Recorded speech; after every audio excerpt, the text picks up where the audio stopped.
If you log into Google Analytics today and you see a big countdown clock resembling a doomsday clock, you shouldn't panic, but you should switch over to GA4 because that countdown clock is warning you that UA will not be available post July 1st, 2023.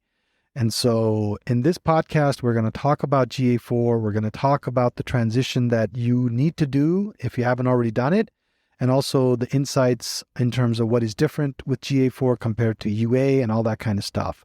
And to talk about all this stuff, we have our guest, Ashleigh Dunn. She is the SEO and content and media strategist over at New Wine Digital. She is an analytics expert and has done extensive work with with Google Analytics, with Data Studio, and all kinds of analytics platforms. And she'll walk us through what the transition could look like if you haven't done the transition already, best practices associated with the transition. And then also we'll talk about the differences between GA4 and UA and what it means for you as the website owner and business owner. And there are some positives there. Google Analytics 4 is more of a session based. It's more of an event based versus a session based. So it gives you more information about what people are doing on the website versus just who came and who left and all that kind of stuff. There are some new terminologies that you need to be aware of. You need to be aware of whether your goals transition over or not and things like that. And those are just a few of the things that we're going to talk about. But Ashleigh's going to give us a full rundown of the migration process, what all the new metrics are, how they correlate to the old metrics, and what it means for you as a business owner as you look at your Google Analytics. So listen in and start the transition so you don't lose any data. And let's get started with this wonderful conversation with Ashleigh Dunn.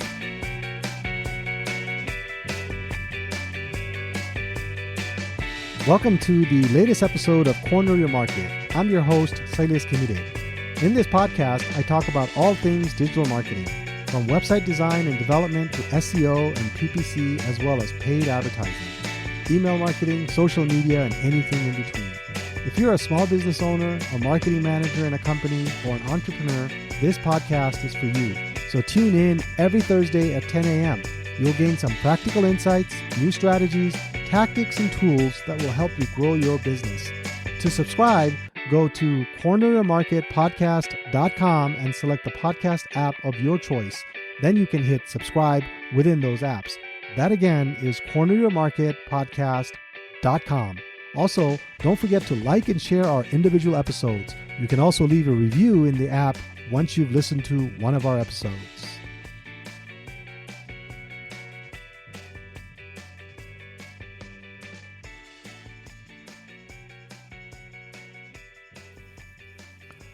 Thank you for joining the podcast today, Ashleigh. It's really great to have you. I know today we want to talk about GA4. There's some looming deadlines coming up, and if you haven't migrated your UA into GA yet, there's a big doomsday clock like you and I were talking about before the show started. But can you talk a little bit about the migration process, the dates that coming up that's under 60 days now, and what it all means for people that are still on UA? Sure. Yeah. Very good to be here. Thank you for having me on your podcast. So if you still have, Universal Analytics and you haven't installed GA4, then like Silas mentioned, you will notice this doomsday clock that's now under 60 days. And when you go on there, you might feel a little nervous, and it might encourage you to set up GA4. It is a big clock. It's hard to miss clock, right? That's why we call it a doomsday clock. Exactly. So it's really pretty simple to migrate to GA4. I know. Now let's back up. What does this mean? That means your UA is shut off, right? As of that date. Yeah. So as of July 1st, 2023, which is, I want to say, it's less than 60 days away, maybe 45 days away, as of the recording of this podcast, you will no longer be recording data or metrics in your Universal Analytics property. So if you don't have a GA4 property set up, you will have a gap in your data and analytics. Right. And the other thing to keep in mind, is that if you haven't set up your GA4 yet, it unfortunately does not inherit historical data from Universal Analytics. Right. So if you don't have any historical data in your GA4, since GA4 has been around at least a year and a half, I want to say, they've kind of been trialing it out before they sunset Universal Analytics. So if you don't have historical data, you'll miss out on that. But Right. either way, migrating now is the best thing to do. Yeah, you're going to miss out on historical data at this point, because now even if you transition to GA4 today, you're only going to get data moving forward from today. So if you want to do year over year comparison of your metrics in GA4 in, say, August, you're not going to be able to do it because you don't have August 22 data anymore, right? So exactly. Yeah. So that's why the doomsday clock is there, because the product will actually cease to work at that point. And you will still have access to your Universal Analytics. You can look at and reference historical data in Universal Analytics if you keep that property in your account, but it will not be collecting future data after July 1st, 2023. Right. So that's a big thing. So that's a good point. So what does one do to migrate? What are the steps that you have to go through? I think you have a checklist of some kind. Yeah. So I've actually used kind of various checklists that are out there, and there's many you can kind of just Google. We'll drop a couple of links maybe in like the podcast notes or something like that. We'll reference some resources for you, but just Google GA4 checklist if you haven't migrated yet. And the first thing you'll need to do is set up a property, is what it's called. So when you think about your analytics, you have kind of an account layout, and you start at an account level. So if you already have an account for your business that has a Universal Analytics property in it, you can just go ahead and set up a GA4 property right in there. Okay. So you just create a new property, and then you connect a data stream to your website. And there are a couple of different ways to connect this property to your website. You can add the code manually on your site if you have a developer who does that for you. Or if you're just kind of one man showing it, or have a team that isn't a developer, not savvy with code, we like to use Google Tag Manager to install that code on the site. Okay. So you would have to put Google Tag Manager on your site, but after that, it's a very easy installation. You just add it to Tag Manager, and it automatically populates into your site. So so that's cool. So the migrating process isn't difficult. It's not challenging by any means. It just has to be done. It has to be done, and it will take your eyes and your brain a bit of time to see the dashboards in a different way. They're kind of presented slightly differently, and the metrics are presented differently, and we can get into some of those differences in a minute here. Yeah. But yeah, if once you install your property on your website, you'll go through kind of a checklist of items that you want to make sure are turned on, or you want to make sure if you're running Google Ads, your Google Ads are linked to your Google Analytics. If you have a Google Search Console, you want to make sure that's linked. So you definitely want to have a checklist in front of you as you're installing your property. Just make sure you hit everything. And don't miss any of those steps that are important. I'm noticing a checklist is a good thing, even as the person that runs the podcast. You got to have a checklist. Right? You really do. You really do. So let me ask you a question about this before we get into. We are going to talk about the features and the changes and everything like that. Is this a good thing? Is this an upgrade? Is this, you know what I mean? Is this new Coke, or is this actually, or is this actually a good thing? That's my thing on my perspective. I mean, if you're somebody who's in the digital marketing world, you are very familiar with Google constantly making changes and updates, and it's a bit exhausting, but it took us and our team a little bit of time to get used to GA4, but we have actually come to prefer it, and I have come to prefer it to you have? Okay. Analytics. Okay. Primarily because they are shifting it. So the main difference, I'll just get into one of the main differences here, is that Universal Analytics is user-based data, and GA4 is event-based data. So if you're a business owner, you do care about how many visitors you're getting on your site, how much organic traffic you're getting, which you can still see in GA4. But GA4 does a better job of categorizing all of that data based on what events are happening on your site. Okay, got And it. so that's what most business owners care about. Am I getting leads? Or, what are people doing on my site? So it really helps put events and conversions at the forefront of your data and your metrics as you're looking at it. No, that's a great explanation. Thank you for that. As for me, I've been using Google Analytics in its current form since 2007. Mm-hmm. And so when I created a Google Analytics profile for a client back at the end of 2020 or 2021, Mm-hmm. by default they created GA4, and Yeah. I was upset. I was the cranky old dude that was like, Yeah. "What is this?" I even went on Google searches going, "Why GA4 sucks?" And I Yeah. found many people to validate my views. At the beginning, for sure. Yes, yes. But as I have gotten familiar with it, and as you have helped me understand it a little bit better, I have actually grown to appreciate it. So I think for the old timers out there, I just want to say it's not something to fear. I get it. It's Mm-hmm. change. Things don't look the same, Yep. as they did, but it's a better product. Yeah. If It's a you're more useful product from an end user perspective. Because, exactly. like you said, who cares how many people came? It's what they did on your site It's what they did that's on your important, site. right? Yeah. And if you're a holdout and you're an OG Universal Analytics user, it's understandable. You might not want to switch, but it'll be a little bit of a bumpy start maybe for you, but I Yeah, think you'll grow to appreciate what GA4 has to offer. yeah, yeah. I was listening to a Bob Proctor seminar earlier a couple of days ago, and he was saying that young people just need to form views. Older people need to change views. Need to shift. Yeah. Be So flexible in be your flexible. views. So anyway, so Yep. let's talk a little bit. Let's dive in a little bit more.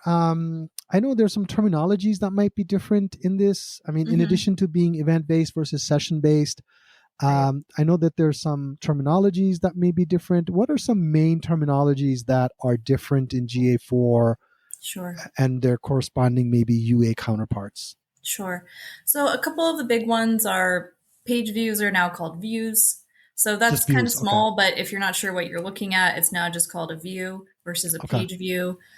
Um, there is still session based data, but again, it's moving from session based information to event based. So you'll see a metric called engaged sessions. Okay. And that is the number of sessions where people actually engaged in your website, meaning they clicked on something and went to a different page. They spent over 30 seconds on that page. There's a couple of different metrics that considers. So instead of having a time on page where Okay. Universally Analytics used to evaluate time spent on page, GA4 now evaluates engaged sessions. So time on page, but anything done on the page or movement about the site. Okay. So is bounce rate still around? Bounce rate is not still around, not that I have noticed. Okay. And it's always been a conversation in the SEO world. Does bounce rate impact your SEO rankings? And that was kind of always debatable. So now we can say bounce rate doesn't impact your SEO rankings, but there are probably a variety of other things Google's going to be changing in its Because the algorithm. engagement rate sounds like an evolution of the bounce rate, more intelligent bounce Yes. rate, maybe. Yeah, it seems to be a little more intelligent. What are people actually doing on your site? Because I always found the concept of a bounce rate to be almost, it could cut both ways. Like Mm-hmm. I always felt like, if the purpose of my website is to educate somebody on a particular topic and somebody came to my page and read it and they left, Mm-hmm. the bounce rate on that page is going to be high. Yep, It could be because they got everything they wanted from that site, right? exactly. Like the contact us page. If somebody comes to your contact us page and finds the information that they need and Mm-hmm. then they bounce, that's a good thing, right? Now, Sure, if from the contact us page they're going to 5 other pages looking for that information, maybe they couldn't find what they're looking for. Anyway, I think sure. it was always a little bit of a controversial metric in my mind from the very beginning. But anyway, so So maybe engagement sessions will now be the new controversial Maybe metric. there's always something. There's always something. And then the next thing that's quite different in GA4 versus Universal Analytics is goals Okay. versus events and conversions. So Universal Analytics use the terminology of a goal to talk about what people were doing on your site. And so Universal Analytics use the terminology goals to discuss what was happening on your site as far as events, and GA4 uses the terminology events and conversions. Okay, got it. Events so there's no goals. Do you have to go through the whole process of setting up goals like we used to before, or? You can import your goals from Universal Analytics to GA4, and there are tutorials out there on how to do that. GA4 also comes with some out-of-the-box events like page views and scrolls and metrics like that it will automatically track, but we recommend always setting up your own unique conversions that you want to track. So maybe you have form fills on your site that you want to track in some specific way, or you have phone calls that you want to track, those types of events. If you have e-commerce, you have to set up your e-commerce tracking. So you have to do all that work. It doesn't, you said it imports some of it though, right? Just the basic ones maybe? So you can import your Universal Analytics goals. There's tutorials on that out there, but then there also are out of the box events that are automatically tracked. Okay, got it. Some of the basic ones are probably automatically tracked, so you don't have to set those up. Exactly. But let's say you have a funnel for an e-commerce system, then those are very specific to your pages and carts, things like that. Yeah, then you probably need to go views, things like that. So you would have to go and recreate those probably in GA4. Mm-hmm. Okay. And that's where Google Tag Manager comes in very handy with GA4. It's very simple in Tag Manager to set up events that pull into your GA4 property. Okay, got it. Okay, that's interesting. So, okay. And then how about the 24-hour delay in GA4? Because UA was instantaneous. They had made it used to be 24 hours back in the day, but over the years they'd made it instantaneous where you could actually see the number of visitors on your page. Yeah, is that throughout the day? Is that not going to be available anymore? How many people are on the site right now? So there is a report where you can see real time for the past 30 minutes. Okay. So it's just a snippet of what's happening right this moment on your website. So I mean, maybe you have a launch of a product and you want to see what's happening right now on my website. You absolutely can do that and check out the real-time report that reports data within a 30-minute time frame. Otherwise, you're going to have to wait 24 hours to see the complete data pulled into your analytics property. So that's just kind of a shift of mindset slightly. I mean, even when they started doing real time, it wasn't something I ever looked at. So I always assumed it was 24-hour delay. So yeah, most people some of us never got into that. Most people who are not SEOs like me are not in their analytics property all day, every day. Right. So. Right. But it was kind of cool when the live events, when they introduced that, and you could see, there's 5 people on my site. I wonder what they're doing. There's 4 now. I wonder what that guy did. Yeah, and you can see location metrics like there's people in this part of the world or in this state or that type of thing. Yeah. Now, how about, I know one of the things that is big these days is app traffic as well, right? So you want to be able to, you might have an app. Before it was separate data. Is it now combined? I mean, I think. Yeah, this is a huge improvement with GA4, and I'm glad you brought that up. So in Universal Analytics, you used to have separate properties, and you have to look at that data and analyze it separately. Okay. Now in GA4, you have one property, and you add what's called data streams. So you can add one data stream for your website and one data stream for your app, and we'll actually combine the data, which allows you to see who is using my app, and then maybe they went to my website on their phone, and then maybe they went back to the app. So you can kind of track your user journey across those platforms in a much more simplified and straightforward way. That's kind of cool because a lot of times you try to open an app or open a link in some programs on your phone, it shoots you over to that company's app. right? Exactly. So I don't Hmm. know.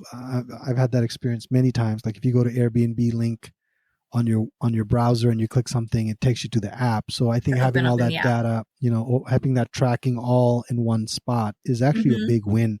And they've It's a been huge trying to win. do that for many years. So it's kind of cool that that's kind of come about. So Yeah, you and just add a different data GA4 stream. GA4 has some upgraded ways of tracking users. So it's going to maybe be a couple more years to keep pushing it out, but we're going to move into a cookieless world. So, Okay. which means third party tracking is going to get harder and harder. So Google Analytics 4 has kind of upgraded its ability to track. So there's a couple of different signals they can track, including first party signals. If you have people who have visited your website and you want to upload that list in Google Analytics so that it knows who those users are. Hmm. And then a couple of other ways you can turn on some different signals so that GA4 can actually track, oh, this user was on your app in this IP address, but then they were on the phone on this, or your desktop on this IP address. And it can link those two users because of different signals that it Got has. it. That's a big improvement, I think. Mm-hmm. Because a lot of things that you do online are now on apps, and Mm-hmm. not all small businesses have apps, but some of them do. Like some construction companies, or they have, getting estimates, all the function happens on an app. So Sure. that's actually a pretty big implication for It's a a big lot of win. business. It's Yeah. a big one, I think. And then you had one bullet point here in our notes talking about there aren't different views like UA. What do you mean by that? You mean the views are just different, or there's just not a variety enough of views? So, if you're familiar with the terminology of Universal Analytics, you used to be able to have a property set up, and then within that property, which was, let's say, your website, you could set up different views. So, you could track all of your website data, and then you could have a view that just tracked your blog data, or you could have a Oh, I view see. that segmented out data on your website. And within GA4, they scrapped that, and you just have all website data presented in your GA4 property, but you have kind of an endless number of reports that you can generate based on your needs. Okay, got it. Because there was one situation a few years ago where we had to filter out traffic from a particular geography, Mm-hmm. because they had a multilingual site. And so we were trying to figure out just how the US based traffic was doing. For And sure. so we had created a view where Just for that traffic. we just filtered out the Asian traffic and just had US view, so we could get an idea for how was the Asian traffic, the US traffic doing. So sounds like it's still possible to do. It's just you have to do it differently. It is. And that brings up another big difference between UA and GA4 is that Universal Analytics, they tried to come up with every possible report and just build it in out of the box in Universal Okay. Analytics. In GA4, you have a handful of reports that are out of the box, like acquisition and engagement, which would track, what mediums like organic or direct traffic and what events are happening on your site, things like that that are very generic. And then you have something called explore reports in Okay. GA4, which once you understand the metrics, you might have to watch a tutorial or something, but once you understand the metrics and the terminology of GA4, you can create any permutation of kind of report that you want.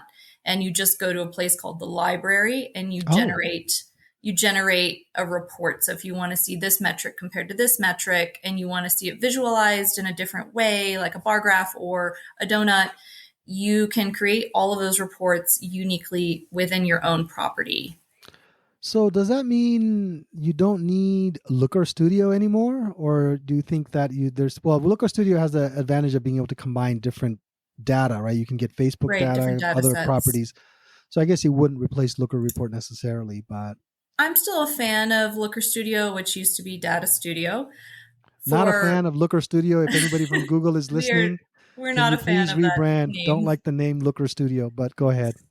Yes, nonetheless, this is another thing that Google likes to do, change their name for some reason. Every 6 months. However, we do still like to use Looker Studio for our reporting because, like you said, you can integrate different types of data in there. If you Right. use certain SEO tools that track certain metrics that are happening on your site, you can integrate that. So they're still really useful, helpful and helpful reporting tools that you want to use. But there's a lot of reporting you can do just within GA4 if you have like an in-house team that has access to your GA4 property and they want to set up any type of report they kind of want to see on a regular Okay, basis. got it. Something else that I saw was data is not retained for more than 14 months. What does that mean? Does that mean I can't go past and do like a 3-year comparison? So you have historical data, so that the historical data will be there, but that data is actually referring to user data. Oh, okay. So if there are specific demographics that are being tracked or specific IP addresses that are being tracked for privacy reasons, they kind of wipe that data after Okay. 14 months. So the session data and then the event data that we're trying to analyze is still going to be there. All of that stays there. It's just kind of the more personal data that Google will collect. Because we've worked with some clients that we've had for many, many years. And so it's always fun to kind of, for different purposes, look back at the 7-year run on what we did. And I don't know, Absolutely. sometimes I enjoy just looking at that graph, Yep. 7-year time range. So, well, that's good to know that it's only privacy level data that's going to be gone after 14 months, just the user level and the event level data and things like that. Yep. So that's good to know. So anything else that, for the casual observer that, somebody that is just a business owner that goes to UA, that maybe visited UA 5 times in their lives and now logs into GA4 that they need to be aware of? I think your eyes are just going to take some time to kind of adjust to what Yeah, you're I think so. seeing, and I'm not a how the fan of data the is visual presented. layout. I'm not a huge fan. There's not a lot of colors. It's usually just blue graphs. You know what I mean? It's blue graphs, yeah. It's just blue. You Yeah, can go ahead. customize your dashboard. I believe you could also do that in Universal Analytics, but Yeah. yeah. The big appeal of Google Analytics, they actually purchased this platform from somebody else that had built it out, Oh, and then they renamed it Google Analytics. I think in 2008 or I something don't like think I that. It knew was that. somebody else's platform. Hmm. And one of the things that the first impressions that I always had was, wow, it's so clear. The graphs are so clear and clean. Mm-hmm. The points were so clean and everything was just clean and it wasn't cluttered. GA4 interface has a little bit of a clutter feel to it. It's like Mm. chops here and it's like very, very choppy graphs. And anyway, I'm I sounding like think a cranky old man. this is your old man Universal Analytics coming out. You got to be flexible with us here, Silas. I know I got to be flexible with it. So, I mean, so that this is a great introduction, Ashleigh. What are some places that maybe people can go to learn more? I know that we've blogged about it at New Wine a couple of times, I believe. They could Mm-hmm. always go to the New Wine digital blog area and get some information there. But what are some resources that you could give out right now to our listeners where they could maybe go and learn some more things? Yeah, great question. I really like the resource Analytics Mania. Okay. It's both a website and a YouTube channel. Okay. And he specializes particularly in analytics, Google Analytics, and Google Tag Manager. So, Okay. particularly if you're combining those two platforms and using them hand in hand, he is a very, very helpful resource to use. He has endless YouTube videos, or if you retain information better through a blog post, he has a bunch of tutorials on his website. So And I think that's just analyticsmania.com. okay. And then there's YouTube Yeah. videos as well. So There's YouTube videos as well. There's another guy I like, and his business is called Loves Data. loves And data. yeah, he's got a lot of good YouTube videos out there as well. If you have, even if you have very specific questions about how to set up certain events or how to track certain things in analytics, you can find almost anything out there these days, especially since GA4 has now been around for about 2 years. And I think, like, if you set up a property today, it's probably not going to look much different in the next coming months. But if you had set up a property maybe a year ago and you haven't looked at it since, there are probably a couple of different changes, Oh, I as see. Google Got was it. kind of like updating and editing as they got feedback from users. Okay, got it. Got it. Okay. That's kind of cool. So, okay. Well, that's good. So that's Analytics Mania and then Loves Data. Mm-hmm. And then, of course, you can always search for GA4 and tutorials and things like that Yep. and find some really good resources there too. So, Okay, well, thank you, Ashleigh. Really appreciate all this information. Now, kind of learning a little bit about you. What do you like about analytics? And I know you do a lot of SEO strategy and things like that.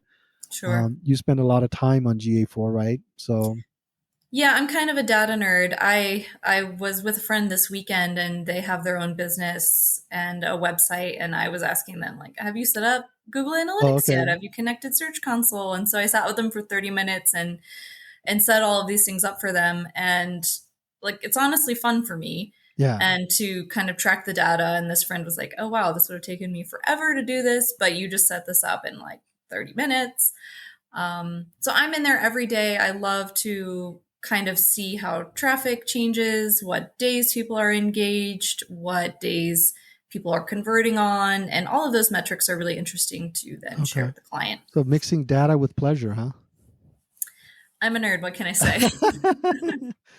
So what are some books or podcasts that you listen to besides data related or strategy related stuff? What are some interesting things you've read recently? Any books? I'm not the biggest reader, Oh, you're not? unfortunately. I Really? I I will read for pleasure things like historical fiction, Okay. or I will also read some different kind of like self-help books. Okay. But yeah, I'm not the biggest reader. I do love podcasts. But again, they're not as much on professional development as they are on personal development. Right, So right. But this is the number one podcast you listen to, right? it's my favorite. Corneryourmarketpodcast.com. I Yes. subscribe. If you're listening, subscribe and like. Yeah, there you go. Thank you for the warm endorsement, Ashley, even though I had to kind of, wiggle my way around to get it. Well, we've worked together for many years, I so know, I know. So, yeah. So anyway, if you want to connect with Ashley, I think you're on LinkedIn.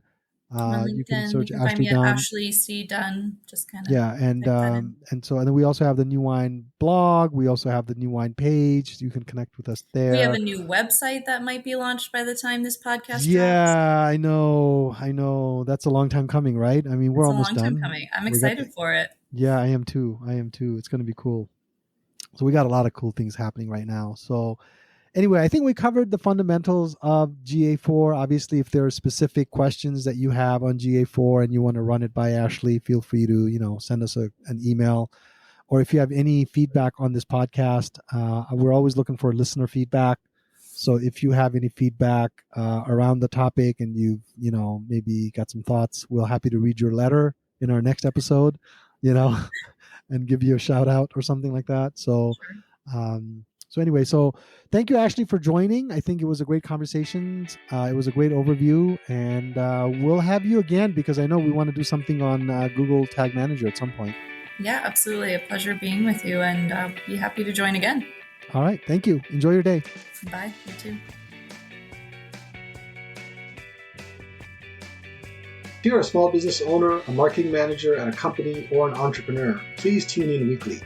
You'll gain some insights, tips, and tricks, and be a bit more enlightened when it comes to digital marketing. I promise you, if you implement the strategies, tactics, and tools I discussed in this podcast, your business will definitely grow. Please subscribe to this podcast. You can do so by going to corneryourmarketpodcast.com and subscribe with the listening platform of your choice. That URL again is corneryourmarketpodcast.com. Don't forget to like and share this episode with your friends and colleagues. Also, don't forget to leave a review. Those mean a lot to me and can help others that would benefit from the information I share. Finally, I would love to hear from you. I love getting listener emails. So if you have questions, feedback, or any general comment about the topics I discuss on this podcast, feel free to send me an email.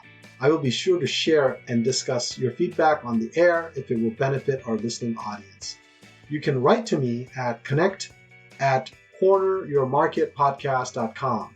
Just put listener comment in the subject line. That email again is connect@corneryourmarketpodcast.com. And again, please put listener comment in the subject line. Thanks for listening today. I look forward to being back next week. Until then, be good and do good.